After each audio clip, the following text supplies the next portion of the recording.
আসসালামু আলাইকুম। চলে আসলাম সপ্তাহ শেষে নতুন কিছু স্টকের অ্যানালাইসিস নিয়ে। ১ম এ ডিএসসিএক্স। দেখেন ডিএসসিএক্স স্টকটা কিন্তু বরাবরই বলে আসতেছে যে সে কিন্তু একটা কারেকশন লেভেলে আসছিল। কারেকশন দিয়ে সে উঠার চেষ্টা করতেছে। এখন যেটা ঘটছে সর্বশেষ ডিএসসিএক্স একটা ডাব্লু প্যাটার্ন বা ডবল প্যাটার্ন গঠন করে উঠার চেষ্টা করতেছে। হয়তো এমন হইতে পারে এই মাস থেকে আগামী মাসের শেষ নাগাদ যদি এই ধারাবাহিকতা অক্ষুণ্ণ থাকে তাহলে ডিএসসিএক্স ডাব্লু প্যাটার্ন গঠন করে সে উপরে উঠবে। এখন ডিএসসিএক্স এর বাধাটা কোন জায়গায়? ডিএসসিএক্স এর বাধাটা হচ্ছে এই জায়গায়। এই জায়গা হচ্ছে ডিএসসিএক্স এর টেকনিক্যাল অ্যানালিসিস অনুযায়ী তার বাধা। কত পয়েন্ট? ৫,১৭৩ হচ্ছে তার নেক্সট রেজিস্ট্যান্ট লেভেল। এইটা হচ্ছে টেকনিক্যাল অ্যানালিসিস। তার ফান্ডামেন্টাল কিছু অ্যানালিসিস আছে। তো দেখেন আমাদের মার্কেটে কিন্তু খুবই স্পর্শগত জায়গা। এইখানে যেটা ঘটছে যে নতুন বিএসসি চেয়ারম্যান আসার পর তিনি বললেন কিছু কোম্পানির সম্পর্কে খোঁজখবর নিবেন বা তদন্ত করবেন। তারপরে কিন্তু মার্কেটটা আবার নতুন করে পড়া শুরু করল। এইটা একটা বিষয়। তারপর ব্যাংকের অবস্থা ভালো না। বর্তমান গভর্নর অলরেডি ঘোষণা করছে যে ১০ টা ব্যাংক দেউলিয়া হইতে পারে। এরকম একটা বিষয় আছে। তারপরে আবার বাংলাদেশের জানেন যে সরকার পতনের পরে বাংলাদেশের যে বিগত সরকার যে অর্থনৈতিক ক্রাইসিসটা মোকাবিলা করতে হচ্ছে এই সরকারকে। গত সরকার অনেক কিছু গোপন করছিল, অনেক কিছু ঢেকে রাখছিল যেটা এখন খোলা পড়ে গেছে, যেটা এখন সবার ওপেন হয়ে গেছে। এই কারণে কিন্তু মার্কেটে একটা আস্থার সংকট আছে। এখন যদি এই সরকার যদি নতুন করে এই বাধাগুলো কাটায় উঠতে পারে তাহলে অবশ্যই কি মার্কেট ভালো হবে এবং সাথে, সাথে জিএসপিটা ফেরত আসে এবং আমাদের যে বর্তমান বিভিন্ন কলকারখানা এই বিশেষ করে পোশাক কারখানাগুলায় যে একটা হট্টগোল চলতেছে এটা যদি ঠিক হয়ে আসে তাহলে ইনশাল্লাহ আশা করি মার্কেট সামনে ভালো হবে। কারণ ফান্ডামেন্টালি মার্কেটে কিছু বিষয় আছে যে বিষয়গুলোর কারণে মার্কেটটা এখন উইক আছে। যে এটা যদি ঠিক হয়ে যায় তাহলে টেকনিক্যাল অ্যানালিসিস এর দিকে সমস্যা নাই। সমস্যা হচ্ছে ফান্ডামেন্টাল। ফান্ডামেন্টাল যদি ভালো না হয় তখন টেকনিক্যাল অ্যানালিসিস কাজ করবে না। আমি যতই এনালাইসিস করি ভাই আপনি বলছিলেন ডবল বটম গঠন করছে এরপরে উপরে যাবে। তাহলে মার্কেট পড়লো কেন? কারণ ফান্ডামেন্টালি মার্কেট উইক। ফান্ডামেন্টাল ভালো না হলে টেকনিক্যাল কাজ করবে না। সোজা কথায়। সেটা স্টকের ক্ষেত্রেও মার্কেটের ক্ষেত্রেও। আপনারা অনেকেই আছেন স্টক মার্কেটে এবং অথবা অনলাইনে ট্রেডিং করতে চান। সেখানে অনলাইনে ট্রেডিং করার জন্য কটেক্স আছে, পকেট অপশন আছে, এক্সনেক্স বা আরো বিভিন্ন সাইট গুলো আছে। আপনারা চান এখানে ট্রেডিং করতে কিন্তু এই ট্রেডিং করতে গেলে আসলে শিখতে হয়। শেখার জন্য ভালো মেন্টর লাগে। আপনার আপনারা যদি শিখতে চান তাহলে আপনাদের জন্য আমার একটা ফুল ফান্ডামেন্টাল এবং টেকনিক্যাল কোর্স চালু আছে। যেখানে আপনি বাংলাদেশের স্টক মার্কেট এবং কটেক্স সম্পর্কে বিস্তারিত জানতে পারবেন এবং শিখতে পারবেন 0 থেকে অ্যাডভান্স লেভেলে। এখানে কোর্স ফি মাত্র ৳৫,০০০। আর যারা ট্রেডিং এর ক্যারিয়ার হিসেবে গড়ে তুলতে চান তারা এটা মূলত এই কোর্সটা করবেন। যেখানে আপনি মাস শেষে একটা হ্যান্ডসাম অ্যামাউন্ট ইনকাম করতে পারবেন। এই কোর্স সম্পর্কে বিস্তারিত জানতে স্ক্রিনে একটা WhatsApp নাম্বার দেয়া আছে। এখানে আপনি আমার সাথে ডিরেক্ট যোগাযোগ করতে পারবেন এবং কোর্স সম্পর্কে বিস্তারিত জানতে এই ভিডিওর নিচে যে ডেসক্রিপশন বক্স আছে এখানেও আপনি বিস্তারিত জানতে পারবেন যে আপনাকে কোর্সে কি, কি শেখানো হবে। এখন আপনি যদি শিখতে চান, জানতে চান, আপনার যে টাকাটা আপনি ইনভেস্ট করবেন এই টাকাটা যদি নিরাপদ রাখতে চান, আমি মনে করি আপনার শেখা উচিত। আমার কাছ থেকে না শিখে অন্য যেকোনো কারো কাছ থেকে শেখা উচিত। কিন্তু আপনি যদি চান যে লাইফ টাইম একটা মেন্টরশিপ যেটা মনে করেন কোর্স থেকে শুরু করে কোর্সের শেষেও আজীবন এটা যোগাযোগ রাখবেন আমার সাথে। যেকোনো কিছু বুঝতে না পারলে আপনি আমার সাথে কনট্যাক্ট করতে পারবেন। এরকম যদি চান তাহলে আপনি আমার কোর্সে ভর্তি হতে পারেন। আমি মনে করি এই কোর্স থেকে আপনারা কিছু শিখবেন যেটা আপনার লাইফ টাইম অ্যাচিভমেন্ট হয়ে থাকবে এবং যেটা আপনার আজীবন কাজে লাগবে। এরপরে আমরা যে স্টকটার বিষয়ে কথা বলবো সেটা হচ্ছে লিব্রা ইনফিউশন। আচ্ছা লিব্রা ইনফিউশন স্টকটা কিন্তু সে একটা আপ ট্রেন্ডে আছে বর্তমানে। এখন তার এইখানে এই লেভেলটায় আমি আপনাদেরকে দেখায় দেই। এই লেভেলে দেখুন একটা গ্যাপ তৈরি হয়েছে। এই যে গ্যাপ, তার এই গ্যাপটা কিন্তু লিব্রা ইনফিউশন পূরণ করবে। সে হয়তোবা এইবারেও করতে পারে, হয়তোবা আরো ১ মাস লাগাইতেও পারে। এই গ্যাপটা কিন্তু সে টুডে টুমরো পূরণ করবে। যখন এটা পূরণ করবে তাহলে অবশ্যই কিন্তু এটা কিন্তু বাড়বে। এখন স্টকটার সামনে কিন্তু কোনো বাধা নাই গ্যাপটা ছাড়া। যদি মার্কেটে আপ ট্রেন্ডটা কন্টিনিউ করে তাহলে কিন্তু সে এই ৳১৪৫২ পর্যন্ত যেতে পারে। তার এই গ্যাপটা সে পূরণ করতে পারে। আমি যদি আরো একটু নিচে বলি, এই লেভেলটা একটু বেশি বলা হয়ে গেছে আমার সরি। তার গ্যাপটা হচ্ছে এই জায়গায় ৳১৩৬৫ পর্যন্ত। এই ৳১৩৬৫ গ্যাপটা সে পূরণ করতে পারে। ঠিক আছে? সে এখন ঘটনা হচ্ছে এটা তো গ্যাপের কথা হলো। এখন টেকনিক্যাল অ্যানালাইসিস দিক থেকে তার ভলিউম গুলো ভালো আছে। তার ক্যান্ডেলটাও মাশাআল্লাহ গতদিন ভালো আছে। যদি তার একটা বিগ বলা যায় বিয়ারিশ মারুবুজুর পরেই সে ভালো করছে ক্যান্ডেলটা, সেটা ঠিক আছে। কিন্তু তারপরেও প্রাইস অ্যাকশন ফলো করতে হবে। যদি ভলিউমও বাড়ে, ক্যান্ডেল গুলাও যদি ভালো সবুজ হয়, তাহলে সাথে থাকতে হবে। না হলে যদি ভলিউম কম হয় বা যদি প্রাইস অ্যাকশন খারাপ হয়, তাহলে এখান থেকে তখন এক্সিট নিতে হবে। সেটা কে কোন দামে এক্সিট করবেন এটা একান্তই আপনাদের বিষয়। আচ্ছা, এরপর যে স্টকটার কথা হলো আমরানেট। দেখেন আমরানেট কিন্তু একটা বক্স তৈরি করছে। সেখানে বক্সের ভিতরে লেনদেন হচ্ছে।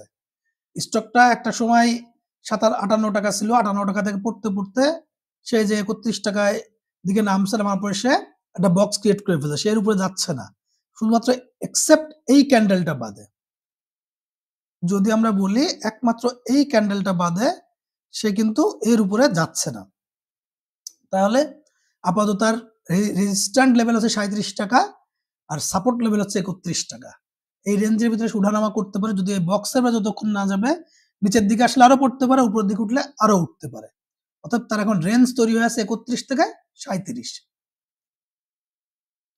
আচ্ছা, এরপর লিন্ডে বিডি। দেখেন লিন্ডে বিডি স্টকটা কিন্তু খুবই ভালো স্টক, মাল্টিন্যাশনাল স্টক। কিন্তু তারপর ঘটনা যেটা ঘটছে সেটা হচ্ছে যে লিন্ডে বিডি ৪১০০% অর্থাৎ ৳৪১০ সে ডিভিডেন্ড দিছে। ডিভিডেন্ড দেওয়ার পরে কি হলো? স্টকটা কিন্তু একদিনে কিন্তু ৳১৩০০ থেকে ৳১৭০০-১৮০০ উঠে গেল। তারপরে কি হচ্ছে? কারেকশন দিচ্ছে। আচ্ছা, ২৫ তারিখে লিন্ডে বিডির হচ্ছে সেপ্টেম্বরের ২৫ তারিখে হচ্ছে লিন্ডে বিডির রেকর্ড ডেট। হয়তো এমন হইতে পারে এই রেকর্ড ডেটের আগে আবার একটু লাভ দিতে পারে বা একটু প্রাইস উঠতে পারে। কিন্তু রেকর্ড ডেটের পরে কিন্তু লিন্ডে বিডি আরো কারেকশন হবে। এটা মাথায় রেখেন। কারণ সাধারণত আমাদের মার্কেটে দেখা যায় যেকোনো স্টক যখন ভালো ডিভিডেন্ড দেয়, ডিভিডেন্ডের আগে বা যারা ডিভিডেন্ড নিতে চায়, খেতে চায় তারা দেখা যায় স্টকটাতে এন্ট্রি নেয়। এন্ট্রি নেওয়ার পরে তারা কিন্তু ডিভিডেন্ড পার হয়ে গেলে দ্রুত তারা এখান থেকে বের হতে চায়। সে বড় প্রাতিষ্ঠানিক বিনিয়োগকারীও চায় বা ছোট বিনিয়োগকারীও চায়। অতএব ডিভিডেন্ডের পরে দাম কমবে, তবে ডিভিডেন্ডের আগে আবার একটু বাড়ার সম্ভাবনা আছে। আচ্ছা, এরপর যে স্টকটার বিষয়ে কথা বলবো সিপাল। দেখেন সিপাল স্টকটা সে কিন্তু আমি যে কথাটা বারবারই আপনাদেরকে বোঝানোর চেষ্টা করি, যখন কোন স্টক একটা এরকম কালেকশন জোনে থাকে, কালেকশন জোন থেকে সে যখন এই যে মার্কেট আপে যায়, এই যে মার্কেট আপে গেল। আপে যাওয়ার পরে কি হলো? সে কিন্তু আবার এইখানে ডিস্ট্রিবিউশন হইছে। দেখেন তার ৩ টা ফেজ। ১ম হচ্ছে এই জায়গায় কারেকশন জোন হইছে এই বক্সটাতে। তারপরে কি হইছে? সে আপ হইছে। এই জায়গাটাতে সে আপ হইছে। আপ হওয়ার পরে কি হলো? সে এই লেভেলটাতে আবার সে ডিস্ট্রিবিউট হলো। ডিস্ট্রিবিউট হয়ে কি হলো? তার এখন কি? মার্কেটের ডাউন ট্রেন্ড চলতেছে। এই যে এখন তার ডাউন ট্রেন্ড চলতেছে, এখন ডাউন ট্রেন্ড কবে শেষ হবে ভাই? এটা তো আর কেউ বলতে পারব না। সে ৳৪০ থেকে ৳৩২০ গেছিল, আবার ৳৪০ ফেরত আসছে। এমন হইতে পারে আরেকটু কমতে পারে বা এই জায়গাটায় একটু কনসলিডেট করতে পারে। সে এই রেঞ্জটাতে একটু এরকম করতে পারে, একটু বাড়বে, একটু কমবে, আবার বাড়বে, একটু কমবে। এইভাবে করতে হয়তোবা কোনদিন আবার উপরে যেতে পারে। কবে যাবে এটা তো বলা সম্ভব না। কিন্তু এইভাবে কনসলিডেট করতে পারে। সাধারণভাবে যদি কোন স্টক উপর থেকে নিচে যেতে করে এভাবে কনসলিডেট করে। আবার সে টানা আবার ওঠে না বা টানা আবার নামে না। এরপর যে স্টকটার কথা বলেছে ক্যাপিটিক জিবিএফ। দেখেন এই স্টকটার একটু হিস্ট্রি বলি। এই স্টকটা আসছিল সে ২০২৩ সালে ১ম মার্কেটে আসছিল। আসার পরে কি হলো? সে ৳২৭ পর্যন্ত উঠার পরে নামলো। নামার পরে সে একটা রেঞ্জে কি হলো? বাই সেল হলো। যেটা আমি একটু আগে বললাম যে, কোন একটা স্টক যদি উপর থেকে নিচে আসে তাহলে সে কি একটা রেঞ্জ ক্রিয়েট করে। সে তখন সে রেঞ্জের ভিতরে বাই সেল করে। এই যে দেখেন সে কিন্তু একটা এই যে রেঞ্জ ক্রিয়েট করলো, ক্রিয়েট করে সে কিন্তু তার ভিতরে বাই সেল করছে। এর ভিতরে সে বাই সেল করছে, বাই সেল করে কি হলো? সে আবার একটা আপট্রেন্ড দিল, ছোট্ট একটা আপট্রেন্ড দিল। কত পার্সেন্টের? সে প্রায় ৮৫% একটা আপট্রেন্ড দিল। ৮৫% আপট্রেন্ড দেওয়ার পরে কি ঘটলো? স্টকটাতে আবার কারেকশন হলো। কারেকশন হয়ে এখন তার কারেকশন লেভেল চলতেছে। তাহলে কারেকশনে আবার সে ৳৯ র দিকে আসতে পারে। আসার পর আবার এরকম একটা রেঞ্জ ক্রিয়েট করবে, ক্রিয়েট করে আবার উঠবে। অর্থাৎ যদি কারো কেনা থাকে আপাতত ধৈর্য ধরা ছাড়া স্টক কোনো উপায় নাই। আচ্ছা, এরপরে ২ টা স্টকের বিষয়ে একসাথে আলোচনা করব। Orion infusion, Orion Pharma. ২ টাই একই মালিকের স্টক। দেখেন ২ টা স্টকের চার্ট যদি আমি ঢেকে দিই যে কোনটা কি, আপনি হঠাৎ করে বুঝতে পারবেন না। ২ টা চার্ট প্রায় একই। বিশেষ করে গত ২ মাস ধরে। আগস্ট মাস থেকে একই লেভেলে চলতেছে। ১ম এ দামটা টানা পড়ল। অর্থাৎ শেখ হাসিনার সরকার চলে যাওয়ার পরে দামটা টানা পড়ল। পড়ার পর একটা রেঞ্জে আসলো। রেঞ্জে এসে স্টকটা এখন আবার উপরে ওঠার চেষ্টা করতেছে। এখন যদি আমি ওরিয়ন ফার্মার ক্ষেত্রে বলি, Orion farmer next resistant level সেটা হচ্ছে ৫৯ থেকে ৳১০০ ভিতরে তার রেজিস্ট্যান্ট লেভেল শুরু। আর ওরিয়ন ইনফিউশনের ক্ষেত্রে তার নেক্সট রেজিস্ট্যান্ট লেভেল শুরু হচ্ছে ৳৪৪৪ থেকে ৳৪৯২ ভিতরে। এইটা হচ্ছে তার রেজিস্ট্যান্ট লেভেল। অর্থাৎ ৳৪৪৪ থেকে আপনি তার রেজিস্ট্যান্ট ধরে রাখেন। এইটা হচ্ছে বিষয়। যাদের কেনা আছে এই ২ টা দেখে আপনারা করতে পারেন। আর যদি নতুন করে এন্ট্রি নিতে চান, ভলিউমটা মোটামুটি আস্তে, আস্তে বাড়তেছে। স্টকগুলোর দামটা তাহলে সেই জায়গায় খেয়াল রাখতে হবে, রেজিস্ট্যান্টটা খেয়াল রাখতে হবে। ঠিক আছে? এরপরে সালভো কেমিক্যাল। এই যে একটু আগে যেটা দেখাচ্ছিলাম সিপালের ক্ষেত্রে যে একটা স্টক কিন্তু ডাইরেক্ট নামেও না, ডাইরেক্ট ওঠেও না। সে ১ম এ কালেকশন হয়। কালেকশন হওয়ার পরে সে মার্কেটের আপে যায়। আপে যাওয়ার পরে কি হয়? সে আবার একটা ডিস্ট্রিবিউশন জোন তৈরি করে। এই যে সে কিন্তু এই লেভেলটা ছিল যে একটা ডিস্ট্রিবিউশন জোন। এখন এখানে একটা কথা আছে যেটা আমি আপনাদেরকে দেখাই।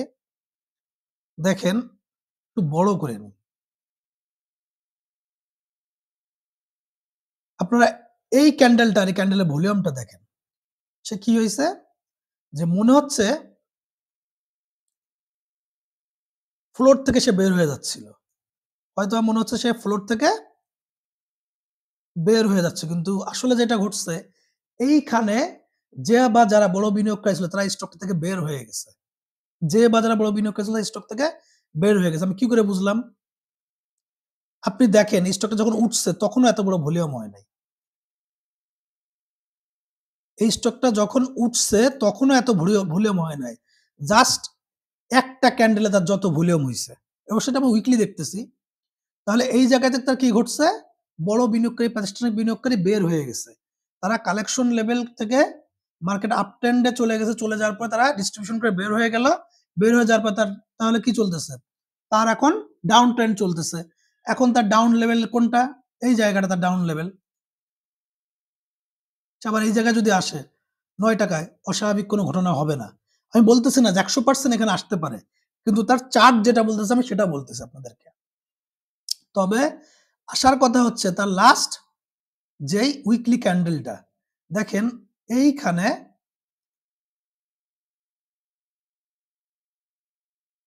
প্রাইস নিচে আসার জন্য রিজেকশন করতেছে। অর্থাৎ হ্যামার ক্যান্ডেল গঠন করছে। যেটা তো বেয়ারিশ হ্যামার। তাহলে পরবর্তী আমরা কি জানি হ্যামার ক্যান্ডেলের পরবর্তীতে কি হয়? গ্রিন ক্যান্ডেল হওয়ার সম্ভাবনা বেশি। অর্থাৎ পরবর্তী উইকে স্টকটার দাম বাড়ার সম্ভাবনা বেশি। ভলিউমটাও বাড়তেছে, ক্যান্ডেলটাও ঠিক আছে। এখন বাদবাকি আল্লাহ ভরসা। এরপর যেটা স্টক পিডিএল। আচ্ছা পিডিএল স্টকটার একটা এখানে ঘটনা আছে। ঘটনাটা হচ্ছে সে একটা পিনাট প্যাটার্ন গঠন করছে। পিনাট। পিনাট প্যাটার্নের নিয়ম হচ্ছে যদি সে উপরের দিকে ব্রেকআউট দেয় উপরে যাবে, নিচের দিকে ব্রেকআউট দিলে নিচে আসবে। বর্তমানে তার দাম আছে ৳১১.৮০ বা ৳১১ র আশেপাশে। অর্থাৎ তার ব্রেকআউটটা যেদিকে হবে সেই দিকে স্টকটার দাম যাবে। তার পরবর্তী যে স্টকটার কথা বললাম মনোজপুল। আচ্ছা গত দিনে দেখা গেছে টোটাল পেপার সেক্টরটা একটু ভালো করার চেষ্টা করছে। আচ্ছা মনোজপুলে যেটা ঘটছে, মনোজপুলে কিন্তু ভলিউমটা ভালো হইছে, ক্যান্ডেলটাও ভালো হইছে এবং তার পরবর্তী যে রেজিস্ট্যান্ট গুলোকে বলে তারপর একটা জিনিস দেখায়। তার পরবর্তী রেজিস্ট্যান্ট লেভেল কত দেখেন?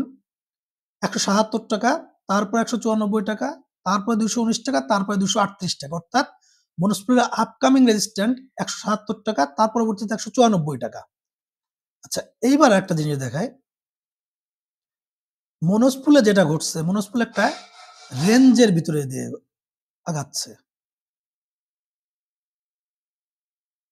দেখেন এই বক্সটার নিচে যদি আমি বলি, এই বক্সটা হচ্ছে তার সাপোর্ট।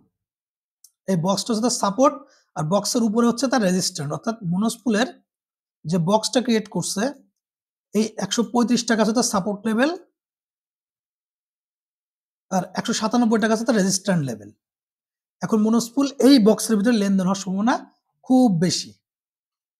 সে কিন্তু গত প্রায় আমি যদি বলি, দেখেন একদম গত মার্চ থেকে সে এই বক্সের ভিতরে লেনদেন হচ্ছে। সে এখান থেকে নামে, এইখান থেকে ওঠে। অর্থাৎ এইটা তার একটা সাপোর্ট এবং রেজিস্ট্যান্ট লেভেল হয়ে আছে। সেটা হচ্ছে পেপার প্রসেস। আচ্ছা, পেপার প্রসেসও অনেকটা মনোস্পুলের মতন। গতদিনে কি হইছে? সে ভালো একটা ভলিউম করছে এবং ভালো একটা ক্যান্ডেলও সে কিন্তু করছে। এখন মনোস্পুলের পেপার প্রসেসের রেজিস্ট্যান্টটা কোথায়? পেপার প্রসেসের রেজিস্ট্যান্ট হচ্ছে এই জায়গাটায়। এই ৳১৫৮ হচ্ছে তার রেজিস্ট্যান্ট। এই ৳১৫৮ তার রেজিস্ট্যান্ট, পরবর্তী রেজিস্ট্যান্ট। এই রেজিস্ট্যান্ট লেভেল আপনি ১৫৮ থেকে ধরতে পারেন, ধরে তার জোনটাই হচ্ছে এইটা। রেজিস্ট্যান্ট লেভেল একটা জোন ক্রিয়েট করছে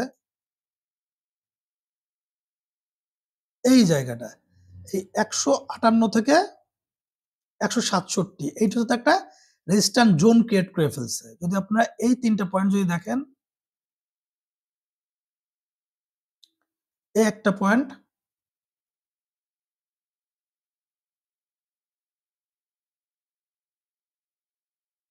দেখেন এ একটা পয়েন্ট, এ একটা পয়েন্ট এবং এ একটা পয়েন্ট। যদি আপনারা এই ৩ টা পয়েন্ট দেখেন তাহলে বুঝতে পারবেন যে সেখানে একটা রেজিস্ট্যান্ট জোন ক্রিয়েট করে ফেলছে।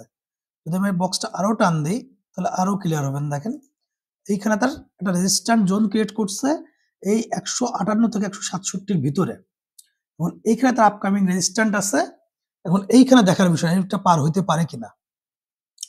যাই হোক, আজকে এই পর্যন্ত। সবাই ভালো থাকবেন, সুস্থ থাকবেন। কথা হবে আবার আগামী সপ্তাহে। আর আমার Facebook গ্রুপ আছে, WhatsApp গ্রুপ আছে, যেখানে আপনাদের যেকোনো কিছু জানার ইচ্ছা হলে আপনারা নক করতে পারেন। আর আমার এই ভিডিওটি যদি ভালো লাগে তাহলে আপনারা লাইক, কমেন্ট, শেয়ার করেন। আর সর্বশেষ শেখার চেষ্টা করবেন। শেখার কোনো বিকল্প নাই। এই মার্কেটে টিকে থাকতে হলে আপনাকে অবশ্যই শিখতে হবে। আমার কাছ থেকেও শিখেন বা আরেকজনের কাছ থেকে শিখেন। এটা একান্তই আপনাদের বিষয়।